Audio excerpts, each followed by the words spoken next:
అత్తయ్య రెడీ, వెళ్దామా? అదేంటమ్మా చున్నీ లేదు, మా ఇంట వంట లేదు, చున్నీలు వేసుకోకుండా తిరగడం. బాగానే ఉంది కదా, ఈ డ్రెస్కి చున్నీ ఉండదు.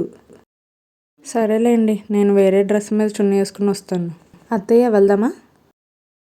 వదినేది ఉండండి, నేను వెళ్ళి చూసి వస్తాను.